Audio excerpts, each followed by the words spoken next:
O próximo exercício chama-se xadrez, da Olimpíada de 2018, primeira fase, nível 1. Vamos dar uma olhada no enunciado. Bom, no tabuleiro de xadrez, a casa na linha 1, coluna 1, canto superior esquerdo, que seria esse aqui, é sempre branca, e as cores das casas se alternam entre branca e preta de acordo com o padrão conhecido como xadrez. Dessa forma, como o tabuleiro tradicional tem 8 linhas e 8 colunas, a casa na linha 8, coluna 8, canto inferior direito, será também branca. Neste problema, entretanto, queremos saber a cor da casa no canto inferior direito, de um tabuleiro com dimensões quaisquer, L linhas e C colunas. No exemplo da figura, para L igual a 6, ou seja, 6 linhas, e C igual a 9, 9 colunas, a casa no canto inferior direito será preta. Bom, uma casa ela será branca sempre que o número da linha e o número da coluna forem ímpares, como é o caso da linha 1, coluna 1, linha 1, coluna 3, linha 1, coluna 5, linha 1, coluna 7, linha 1, coluna 9, ou linha 3, coluna 1, linha 3, coluna 3, linha 3, coluna 5, linha 3, coluna 7, linha 3, coluna 9. Ou quando o número da linha e o número da coluna forem pares, como linha 2, coluna 2, linha 2, coluna 4, linha 2, coluna 6, linha 2, coluna 8 e assim por diante. Bom, então uma casa será branca se o índice, o número da linha e o número da coluna forem ímpares, ou o número da linha e o número da coluna forem pares. Bom, a entrada. A primeira linha da entrada contém um inteiro L, indicando o número de linhas do tabuleiro. A segunda linha da entrada contém um inteiro C, representando o número de colunas. Saída. Imprima uma linha na saída. A linha deve conter um inteiro representando a cor da casa no canto inferior direito do tabuleiro. 1 se for branca e 0 se for preta. Bom, restrições L e C são valores entre 1 e 1000. Vamos dar uma olhada nos exemplos de entrada e saída. Bom, esse aqui é o exemplo da figura, aqui do texto. São 6 linhas e 9 colunas. Bom, como a gente viu, a casa é preta, a saída é 0, o índice de linha é par, mas o índice de coluna é ímpar. Então a casa é preta, a casa só é par, como a gente viu, quando o número da linha, o número da coluna e o número da coluna forem ímpares, ou o número da linha e o número da coluna forem pares.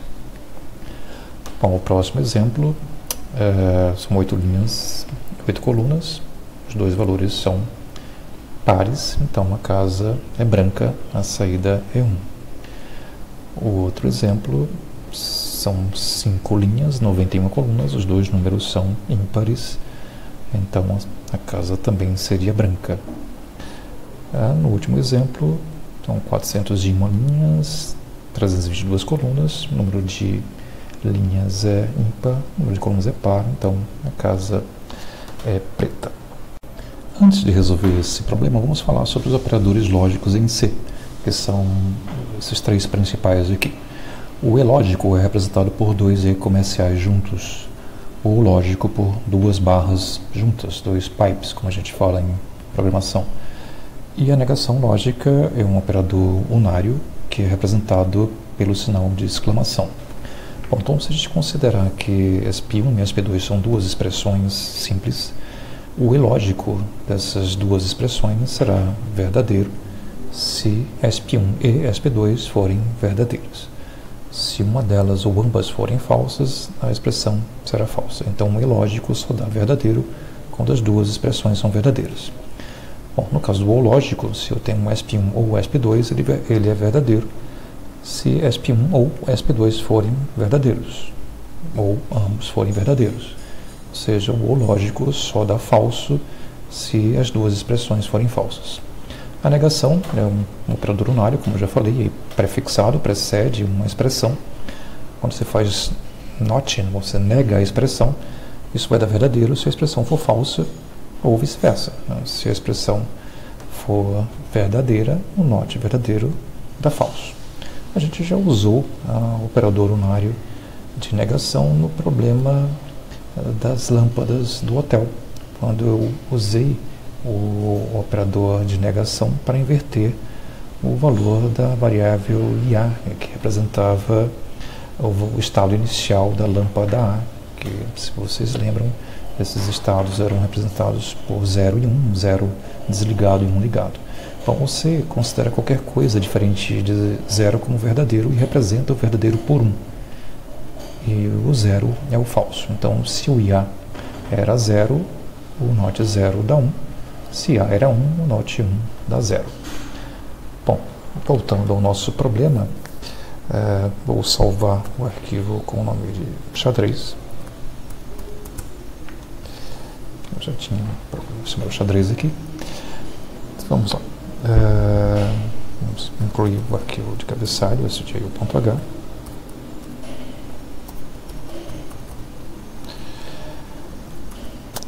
Na função main, nós vamos precisar declarar duas variáveis inteiras que representam o número de linhas e colunas do tabuleiro de xadrez. Então, L e C. Vamos entrar com esses dois valores, embora o enunciado diga que eles serão entrados um em cada linha, a gente pode colocar um único SKF, porque o SKF entende o espaço em branco ou Enter como final da entrada.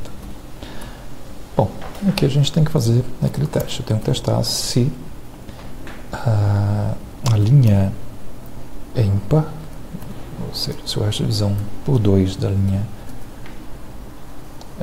for 1, ou seja, se a linha é ímpar e a coluna também é ímpar, ou seja, se o resto de divisão por 2 da coluna também for 1, ou seja, se a linha e a coluna forem ímpares, ou se as duas forem pares, né, se o resto de divisão de linha por 2 for 0 e o resto de divisão de coluna por 2 também for igual a 0, ou seja, a coluna também é par, então a saída aqui é 1 para indicar que a casa do canto inferior direito do tabuleiro é branco. Bom, se não, será preta, e eu vou imprimir o 0.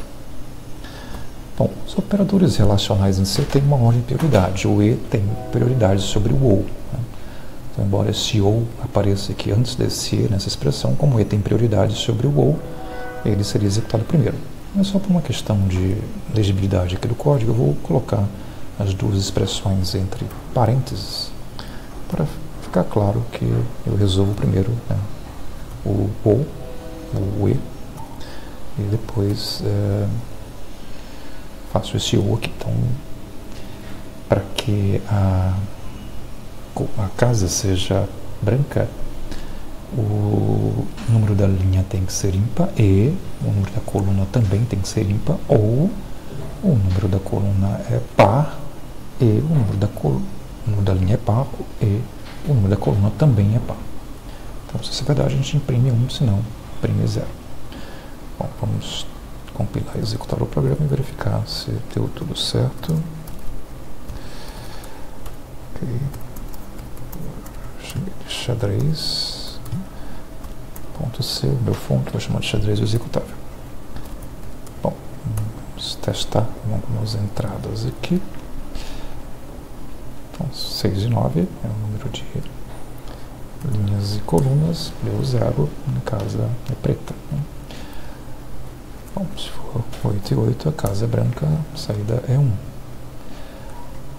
for 5 e 91, casa também é branca, a saída é 1. Se for 401 e 322, a casa é preta, a saída é 0. Então, para esses exemplos aqui, nossa solução está correta. Vamos testar se ela também está correta para qualquer situação. Aqui, xadrez.c, vou submeter. Guardando um pouco a correção. Ok, isso tem 4 casos de testes para esse problema. A gente passou em todos eles, conseguiu os 100 pontos possíveis. Só colocar uma outra possível forma de gerar essa saída. Como eu disse, o C representa o verdadeiro por 1 e o falso por 0. Então, se a gente simplesmente imprimir o resultado de uma expressão lógica em C, o resultado vai ser 1 ou 0. 1 para verdadeiro, 0 para falso. Então, eu poderia simplesmente ter feito um printf do resultado dessa expressão aqui. Vou colocar essa expressão aqui, nesse printf. Okay. Vou comentar esse if else. Então, esse printf aqui seria equivalente a esse if else, porque eu estou imprimindo o resultado dessa expressão. Se a expressão é verdadeira, vai imprimir 1, que é o que a gente estava fazendo aqui. Se isso aqui for verdadeiro, eu imprimo 1. Se não, eu imprimo 0. Então, esse printf aqui seria equivalente a esse if else. Vamos compilar novamente o programa e executar e ver se ele realmente funciona dessa forma. Então, compilei, vou executar, vou colocar só o exemplo 88, por exemplo. A última casa é branca, né? Aquele 6, 9, que a casa é preta, a saída foi 0. Vamos mais uma vez submeter aqui na página da Olimpíada. Carregar novamente o arquivo xadrez. Vamos aguardar um pouco. E a resposta novamente está correta.